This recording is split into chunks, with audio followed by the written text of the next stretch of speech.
It's the season premiere of the #1 talk show in daytime. Dr. Phil is next. All new today. It's one of the biggest unsolved murders of the century. 6-year-old JonBenet Ramsey was found murdered in her home.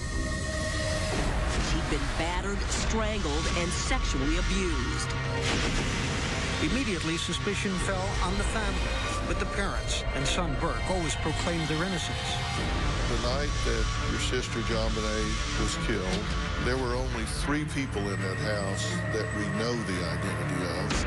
You're the one that has never spoken. JonBenet's brother, Burke Ramsey, finally breaks his silence. This Christmas is the 20-year anniversary. The killer has never been found. Some people have speculated that you've been hiding out for this last 20 years. What do you say to that? Do you remember the last time you saw JonBenet alive? JonBenet Ramsey's skull was fractured on the right side of her head. Did you hit your sister over the head with a baseball bat or a flashlight? Had you ever violently attacked her before? Did you murder your sister, JonBenet? The exclusive interview, 20 years in the making. Now, from Boulder, Colorado, it's the season premiere of Dr. Phil. For 2 decades, the unsolved murder of 6-year-old JonBenet Ramsey has remained one of the most mysterious cold cases in history.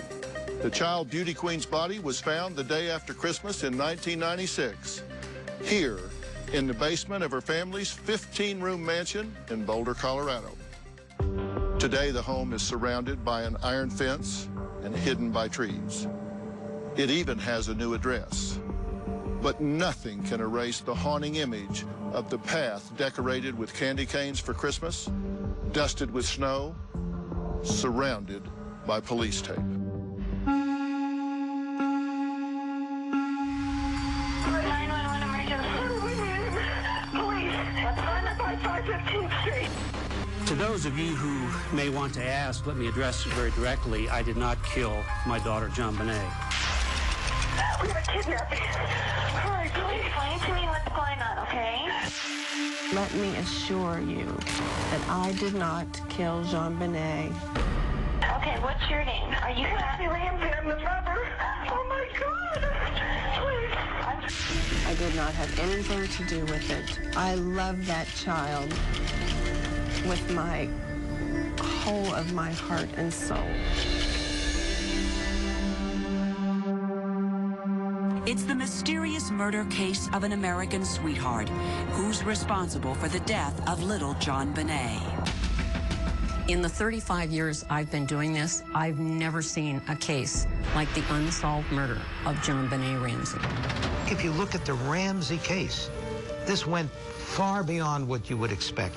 There were more mistakes made in this case than any other case I've ever seen.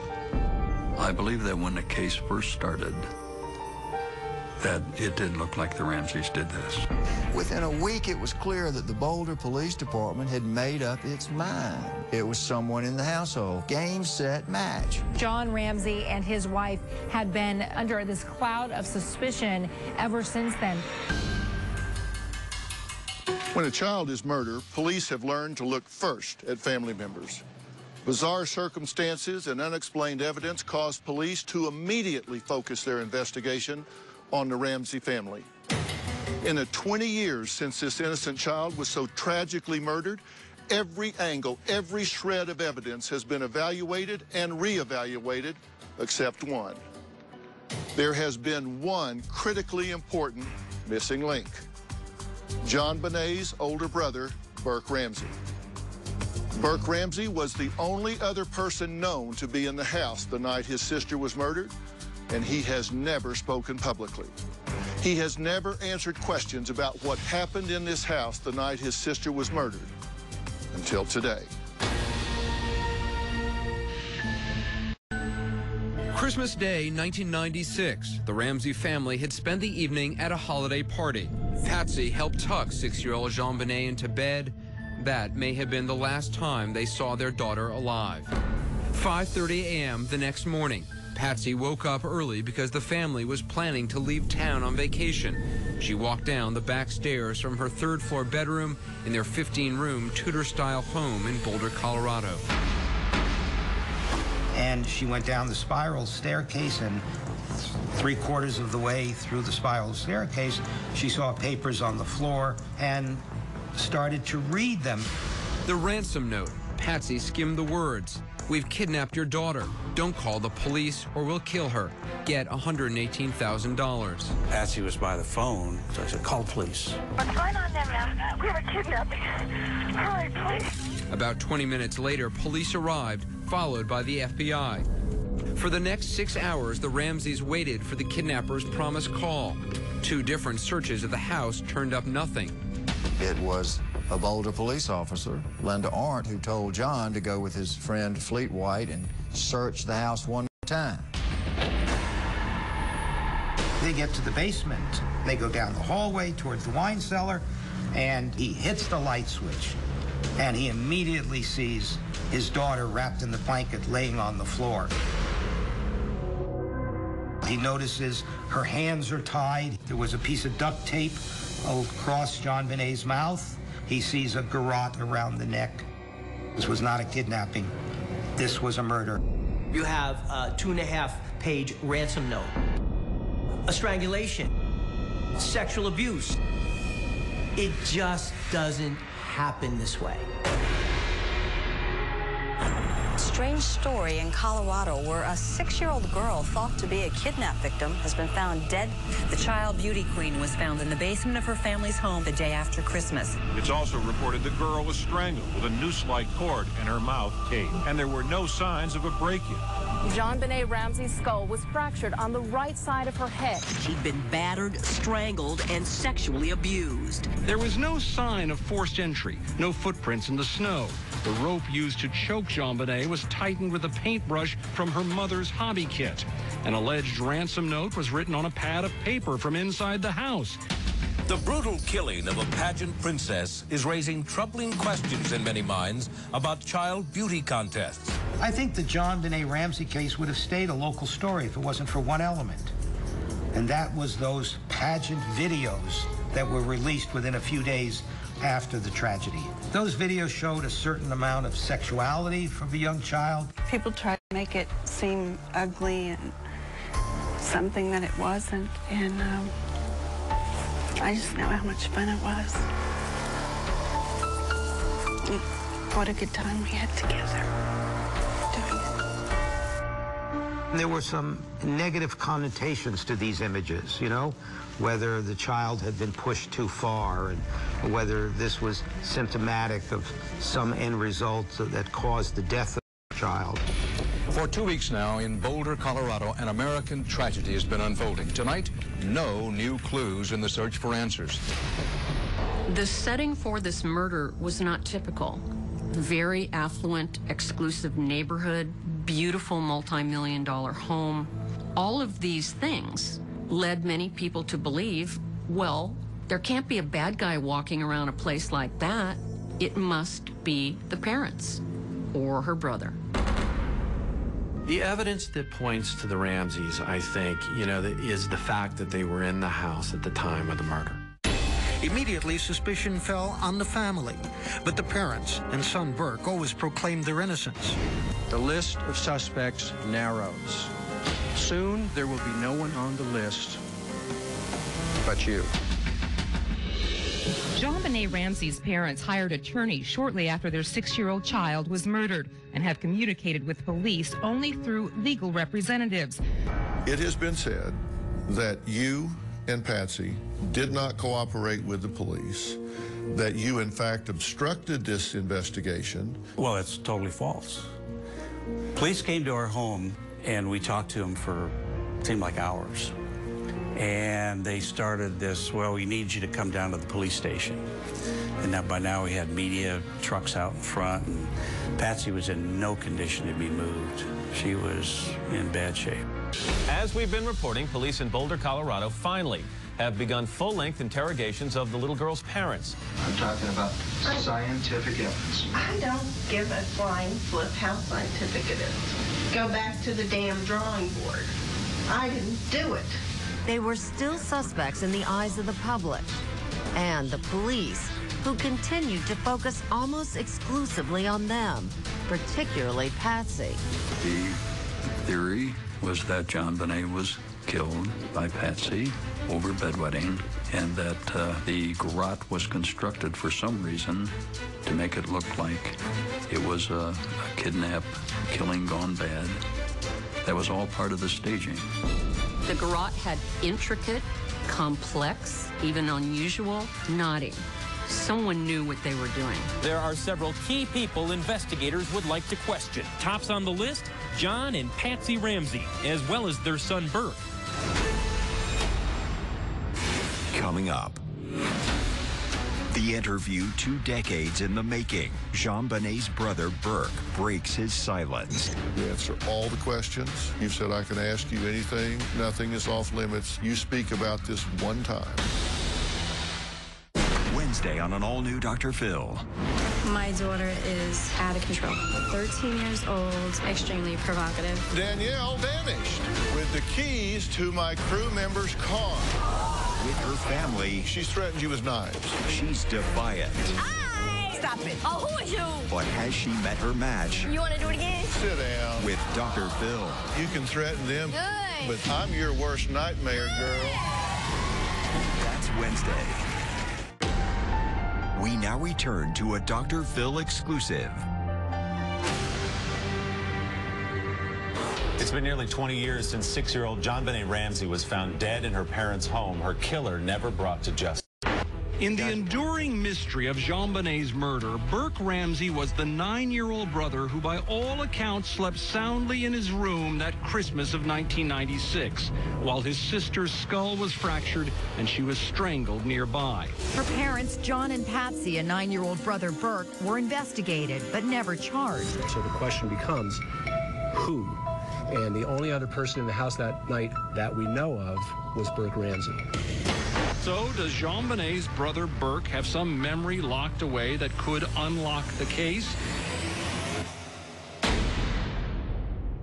Some people said that you had gone to great lengths to distance Burke from the Boulder police investigation. Not at all. I've heard rumors where, well, we were hiding Burke because he was this crazy kid. Well, that wasn't the case at all. Yes, we were hiding him from the media, but no, we didn't hide him from anybody. We protected him. We hid him. We were worried about his physical safety. I mean, we were under assault by the media and press and cameras and people we didn't know who they were. We just didn't want Burke recognized because he was growing up. He was not a 9-year-old boy anymore. He was an 11-year-old, 12-year-old who wanted to have a normal life. Would you respect our privacy, please?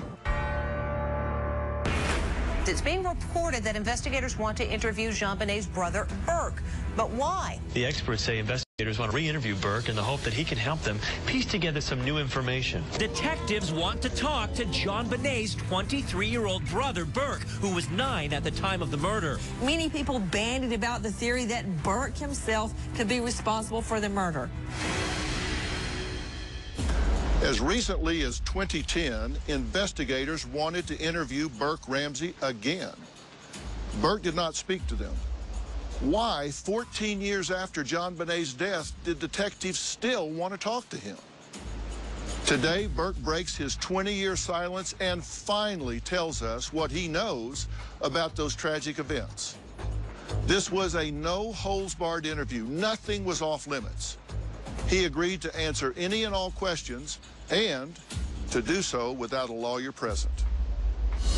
The night that your sister JonBenet was killed, there were 3 people in that house that we know the identity of, and you're one of those 3, you, your mother, and your father.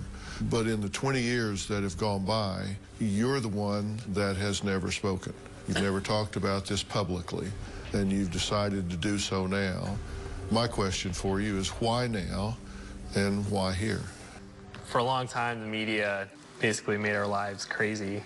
I mean, it's hard to miss the cameras and news trucks in your front yard, and we'd go to the supermarket sometimes, and there'd be a tabloid, you know, with my picture, JonBenet's picture, plastered on the front. They would follow us around. Seeing that as a little kid, just kind of chaotic nightmare. So I was pretty skeptical of like any sort of media. Like it just made me a very private person. As to why I'm doing it now, it's the 20th anniversary, and there's apparently still a lot of attention around it.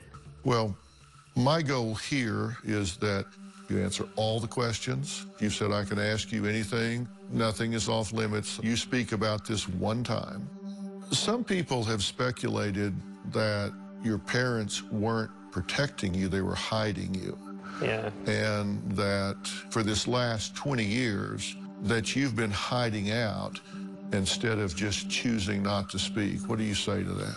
For the last 20 years, I wanted to grow up like a normal kid, which does not include like going in front of TV cameras. But if you had answered the curiosity, might that have stopped it all? To me, it seemed like it would rouse it all up again.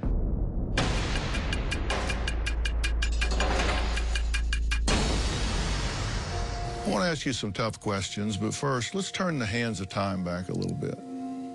When you look back, was Christmas like a really big deal at your house? Yeah. Decorations in the yard, on the inside. My parents would throw a party every year. Hello, I'm Patsy Ramsey. Daddy's not here, but this is JonBenet. She's 4, Burke is 7, and we'd like to welcome you to our home and wish you a very Merry Christmas. Now, 2 days before JonBenet was murdered, that was when the party was at your house, right? Yeah. And you had people tour the house? I think there was like a Boulder home tour thing. Like, we weren't the only people that did it. Right, they went house to house. Yeah. And looked at all the decorations. So when do you guys open gifts? That Christmas Eve or Christmas morning? Christmas morning. Do you remember what you did that morning? I remember peeking down, and I remember seeing like an electric train and a bike, and I was super excited. Was JonBenet with you? Yeah. Did she peek too? Yeah, I think so, yeah. Did you get what you had asked for that year? Nintendo 64. And what did JonBenet get? I think she got a big dollhouse. We both got bikes. It was a typical Christmas morning. A lot of neighbor kids came over after a while, and they were in and out of the house, but just a nice Christmas day. JonBenet got a doll for Christmas, right? Patsy had sent the doll company a picture of JonBenet, and they made a doll that supposedly looked like her. Patsy saw the doll lying in a box and kind of startled her. What did she say? She said it looked like JonBenet was in a coffin. The highlight of the 25th was really a visit for dinner at Fleet and Priscilla White's home. Fleet White was John Ramsey's best friend. Fleet White became a suspect and was interviewed 18 times by the authorities. When you came home that night, JonBenet had fallen asleep on the ride home, so you carried her in. I laid her on the bed, and then Patsy went up later and I think put her pajamas on and tucked her in. Christmas night in the Ramsey house. JonBenet is tucked snugly into her bed, dreaming about her brand new bike. John and Patsy Ramsey are down the hall in their room, presumably fast asleep. Brother Burke is sleeping in his room. Do you remember the last time you saw JonBenet alive? Coming up. After you went to bed that night, did you hear anything out of the ordinary at all during the night? Dr. Phil's exclusive interview with Burke Ramsey continues. Do you remember the last time you saw JonBenet alive? I want to say it was in the car on the way back from the Whites. I think this is the last picture that was ever taken of her alive. I don't remember the hair being that long, but... It's hard to believe that a short time later, she would be dead. Yeah. Where was your bedroom in relation to hers? So it was like kind of around the corner, through the playroom, down the hall.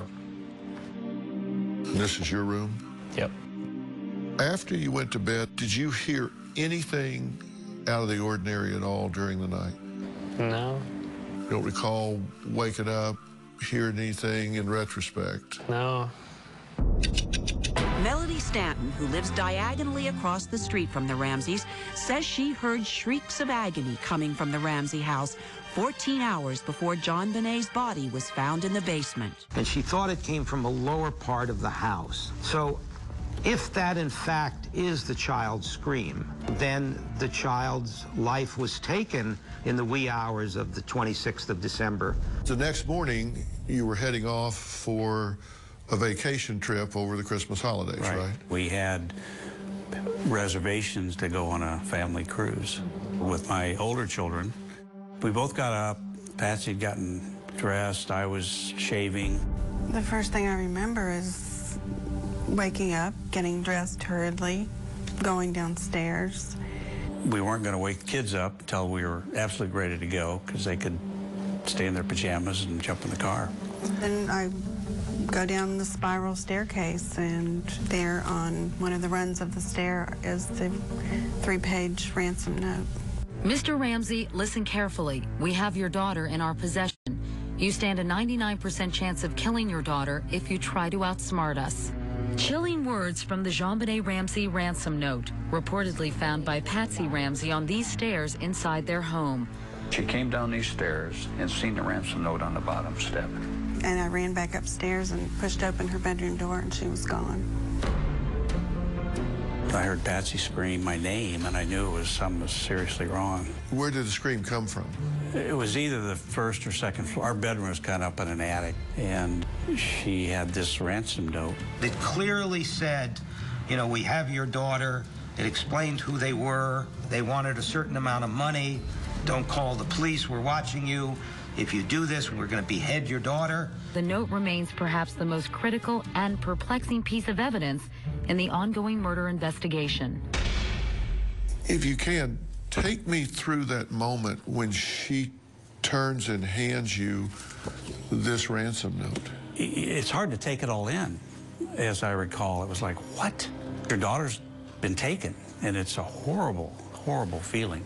I had that punch in the stomach feeling, and then I was trying to absorb what was said in this 3 pages of scribbling. The ransom note threw everybody off. It was written on a notepad belonging to the Ramseys with one of their pens, and it took at least 15 minutes to write it. The ransom demand was for $118,000, which was exactly what John's Christmas bonus was. Colorado newspapers are reporting that a practice ransom note was found, written on paper found in the Ramsey home. So there's a lot of suspicion around the note. If somebody is going to kidnap somebody, by the way, you bring the ransom note already written. You don't write it inside the house. I had it laid out on the floor because I was trying to, like, read it all at once. Patsy was by the phone, so I said, call the police. 911 emergency. Police. What's going on by 515th Street? What's going on there, ma'am? We have a kidnapping. Hurry, please. By the time the first officer arrived at the scene, the house is filled with Patsy and John's friends. They called the Whites. They called Fernies. They called their pastor, the minister of their church. You know, the police made some very strategic mistakes. There may have been hair fibers from the perpetrator. There may have been footprints on the carpet. There may have been fingerprints. So now you have everybody going all over the house. You know, the whole place is like a little bit of like a train station by then. The police come in a squad car. All right. Did that concern you? It says 2 men are watching your daughter. If you even talk to a stray dog, no, she's dead. I would have called the Army if I could have. But they pulled up in a police cruiser. Well, they didn't know what was going on exactly, and so I don't fault them for that. So you're okay at that point with what they're doing? I want to get as much help as I can lay my hands on to find my child. Do you remember waking up that morning? Yep. The first thing I remember is my mom bursting in my room, really frantic, saying like, oh my gosh, oh my gosh, oh my gosh. Running around my room looking for JonBenet. At that point, I was awake. Why did you feel scared, you know, when Mom came rushing in? I felt like something bad happened. She left and could kind of hear her freaking out. I heard Mom like going sickle. Did you go down and see what was going on? Stay in bed. And the next thing I remember is a police officer coming to my room and shining a flashlight. It was still dark when this happened. Yeah, I was just laying there. What time did she come in? Early, I don't remember. It was still dark, so it had to be pretty early. Did she turn on the light when she came in? I don't remember if she did or not. How long after she came in before the police officer came in? Under an hour. So she comes in, and were you asleep when she came in? Did she wake you up? She woke me up. And she's running around your room saying, oh my gosh, oh my gosh, oh my gosh. What else did she say? Did you know she was looking for JonBenet? I remember her saying, where's my baby? Where's my baby? So after she left, what did you do? I just laid there and didn't really know what else to do. It seems really odd to me that you're 9 years old and your mother comes in the room in seemingly the middle of the night because it's dark and says, where's my baby? Where's my baby? And then runs out of the room and you just lay there. We now return to Dr. Phil's exclusive interview with Burke Ramsey. It seems really odd to me that you're 9 years old and your mother comes in the room in seemingly the middle of the night because it's dark and says, where's my baby? Where's my baby? And then runs out of the room and you just lay there, as opposed to getting up and going out and saying, what's going on? And then a police officer comes in your room, which I assume is the first time in your entire life that a police officer has come in your room with a flashlight, looking around, and you still just stay in bed. To be fair, I didn't know it was a police officer. It's just kind of... But somebody comes in your room with a flashlight, and you never get up and say, what is going on here? I guess I kind of like to avoid conflict, or I don't know, I guess I just felt safer there. Were you curious? I'm not the worry type. I'm not the, I guess part of me doesn't want to know what's going on. Critics would say you weren't curious because you already knew. He didn't have to get up and go check because he knew exactly what had happened. I was scared, I think. I mean, I didn't know if there's some bad guy downstairs my dad was chasing off with a gun, or, you know, I had no idea. Were you concerned leaving him alone in the room? Well, knowing that his sister had been taken. Yeah, we knew where he was. He was safe, and at that point, that's what we wanted to be sure of. We were so focused on JonBenet being gone, I guess. So 2 hours later, the detective comes. Linda Arndt. Okay. And was she helpful? Yeah, I mean, she was trying to sort things out, and I remember she sat me down and said, you know, when you talk to this person they call, you've got to insist you hear JonBenet's voice. So I was, you know, as ready as I could be for that call. And of course, 10 o'clock came and went. So at the time, you felt like she was being helpful. You had no idea that she considered you. Oh, no. To be the culprit. Yeah, no, absolutely not. Linda Arndt, the lead detective that was there, went on national television a few months ago and said, I didn't act right, I was too calm, cordial. Did it surprise you to hear that that was her reaction? I don't remember being cordial. She was there to help me. I was grateful for her being there. So she interpreted that as being cordial. So be it. She had never been in a situation like that as a police officer, I learned later. In retrospect, we called the police. We thought they knew what they were doing, and they didn't have a clue. I called the police to help me and to find my child. Never, ever crossed my mind that she was suspicious of my demeanor. And some of the observations made that I read about later were nonsense. John casually looked through the mail. I was looking for another communication from the kidnapper. The police should have done that. But they observed me doing it, and so John was so cold and callous that he was going through the mail looking at his bills. Well, that's nonsense. So who came and got you eventually? I think it was my dad that came in. You do go downstairs. Describe that scene for me. Coming up. Were you scared for JonBenet yet? I think I was trying to be positive. You remember them asking you if you knew what happened to your sister? I told the guy, I was like, she's probably hiding somewhere. Wednesday on an all-new Dr. Phil. She's 13, out of control, Stop it. Oh, who are you? and something shocking happened during filming. Danielle vanished with the keys to my crew member's car. That's Wednesday. Closed captioning provided by...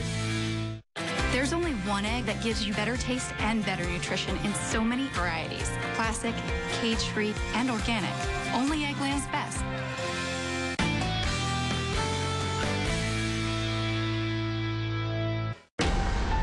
Dr. Phil's exclusive interview with Burke Ramsey continues. You eventually do go downstairs. Describe that scene for me. I just remember, like, I have an image in my head of the kitchen, and it was really early morning, and there were a few people around that I didn't really know. There might have been a police car, I think. I just remember kind of walking slowly downstairs, and everybody just being like, hey, we're going to take you to Fleet's. Somebody eventually told you JonBenet's been kidnapped, right? They didn't Somebody say kidnapped. They said she's missing. Missing. Yeah. And who told you that? I remember a detective or something coming in and interviewing me. He told me. Were you scared for JonBenet yet? I think I was trying to be positive. Do you remember them asking you if you knew what happened to your sister? I told the guy, I was like, she's probably hiding somewhere. Did you check the whole house? Or maybe she's outside, or... Who suggested for you to search the house? Linda Arndt. She said, take Fleet White with you and search the house, see if you notice anything out of the ordinary. He should not have been allowed to search that house by himself. He could have tampered with evidence without even knowing that it was evidence. That's a critical mistake. So where did you begin? Went down to the basement. Why start there? It's the most logical entry point. Went into we called it the train room. The kids had a train set up in this. There was a window open. There was a suitcase sitting under the window, which shouldn't have been there. And I noted that and mentioned it to Fleet. I said, that shouldn't be there. You knew there was a broken window downstairs, right? Well, I had broken that glass and then opened the window to get in previous summer because I'd left my key and Patsy was gone. I thought we had it fixed, but we never went in the basement, so I didn't know that. So I wasn't surprised that the glass was broken, but I was surprised that the window was open. So you come to this door and it's closed. And what's in that door? Well, we called it the wine cellar, but there's never any wine in it. It was a junk room. I was just going through methodically every square inch of that basement. And I opened the door, and there's JonBenet. Coming up. Did you know she was dead? There was a red spot on her throat, and I just was hoping she'd wake up. I picked her up, carried her upstairs. You shot my son. This is her son's blood. You left Stefan in a ditch, riddled with bullet holes. I did not kill Stefan. We're identical twins. We're both anorexic and bulimic. You get out here and you say, we want money for all of this. I told the producers to send you home. I can't help your girls if you get in the way. The best gift you can give your daughters is get them the hell out of her house. You're encouraging your kids to run away? No, you guys didn't play the evidence. That's bull. Put the damn thing up. I'm calling bull on your bull. My daughter is out of control. 13 years old, extremely provocative. Danielle vanished with the keys to my crew member's car. She had a knife. Would you want me to stab you? You're such a actress. Hey, watch your mouth. She's 74 years old. I don't care if she was 90. I use heroin every couple hours. I would rather feed my drug habit than my unborn child.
it gets worse.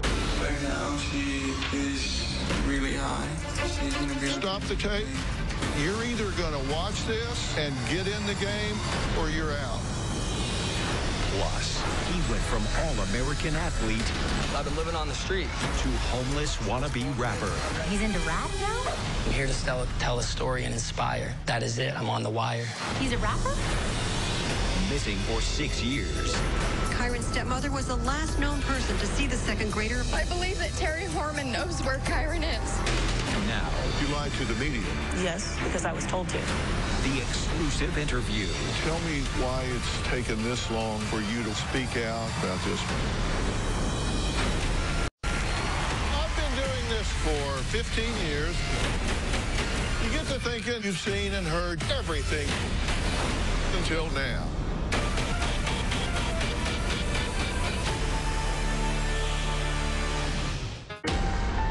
We now return to a Dr. Phil exclusive.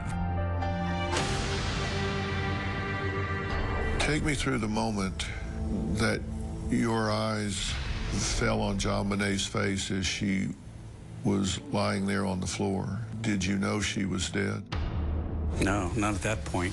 I mean, I had this rush of, thank God I found her. And it was just this overwhelming sense of joy that I'd found my child. And her hands were tied over her head. She had tape on her mouth. I immediately took the tape off. Her eyes were closed. Could you, at that point, perceive her injuries at the time? Could you see her neck and her head? No, I didn't. There was a red spot on her throat. I didn't see the garrote because it was too deeply embedded in her skin. And I just was hoping she'd wake up and begin to realize that she wasn't gonna, and just started to scream. I picked her up, carried her upstairs. I don't know what I was thinking, but I was just horrified. I couldn't speak, I was just screaming, and I took her upstairs and laid her down. I guess I was taking her to help in my mind. I didn't perhaps want to accept that she was dead. Linda Arndt knelt down beside her as I was and felt for her pulse and looked me in the eye and said, she's dead. And that's when I was just stunned. She looked very peaceful. One of our friends ran into the room and said, we need an ambulance. Tried to dial 911, and I kept screaming, what is it, what is it? And, you know, then in just a couple minutes, then I walked into the living room. What Linda Arndt said is that your eyes met, and she knew in that moment you killed your daughter. Linda Arndt has stated publicly that when she saw John with JonBenet, it was like 1,000 lights going off in her mind. She knew exactly who had killed JonBenet.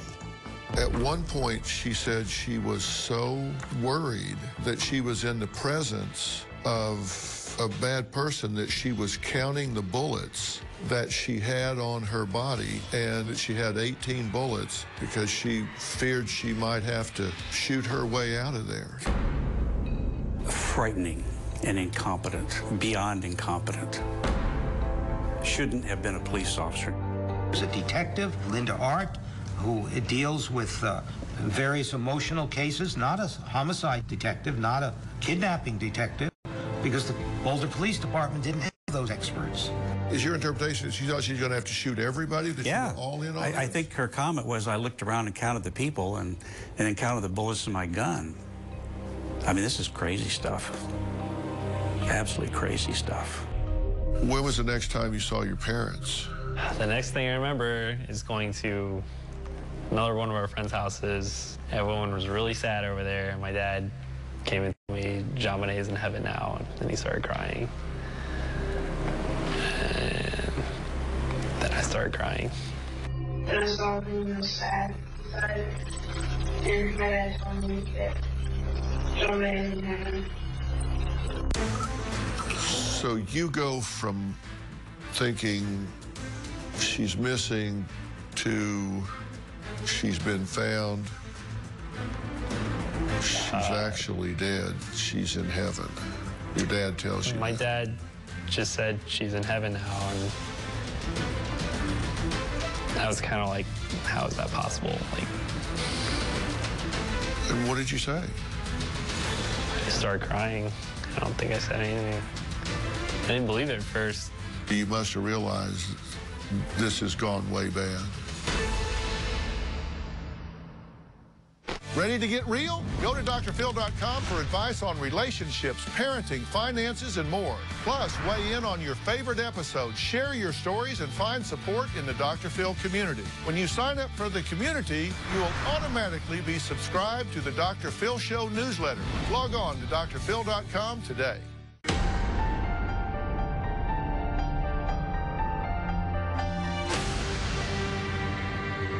Are Patsy Ramsey's writings getting red flagged by Boulder cops? 3 days after she gave police a 4th handwriting sample, the mother of JonBenet Ramsey is being asked for a 5th sample. The ransom note was a big monkey wrench in this case, and it threw everybody off. The police thought Patsy wrote it. Your mother found a ransom note. Have you read it? I don't think I've read the whole thing. I've definitely seen pictures of it, though. I think law enforcement found it odd that there would be a ransom note at a murder scene. Some police have been suspect that your mother actually wrote this. Does that look like her handwriting? Tomorrow, Burke finally addresses the strange and unexplained evidence that has led people to speculate that he murdered his sister. Take a look. Tomorrow on an all-new Dr. Phil. What's your name? Are you Patsy Ramsey? I'm the mother. Oh my God. There's a lot of debate about where you were when that 911 call was made. What took place on that tape has led to some of the conspiracy theories. Police investigators say your voice was heard saying, "What did you find?" Did you speak those words? Autopsy results did find undigested pineapple in JonBenet's stomach. Did you and she eat pineapple together at any time during the day? Maybe. The lead investigator says one of the reasons that he believes that you are the culprit here is that on the day of your sister's murder, you never asked about her welfare. Plus, the never-before-seen interrogation tapes of Burke Ramsey. This was 13 days after JonBenet's murder. Nobody in the world has seen this before. What do you think happened to your sister? I think someone with a very call. That's tomorrow. You do not want to miss it. And the investigation into JonBenet's death brought massive media coverage, and with that came wild speculation. Did Patsy Ramsey write the ransom note? If so, who was she covering up for? Herself or the person left on earth she would do anything to protect? Her son, Burke. I want to thank CBS 48 Hours for the use of their archival footage on this case. From Boulder, Colorado, thanks for watching.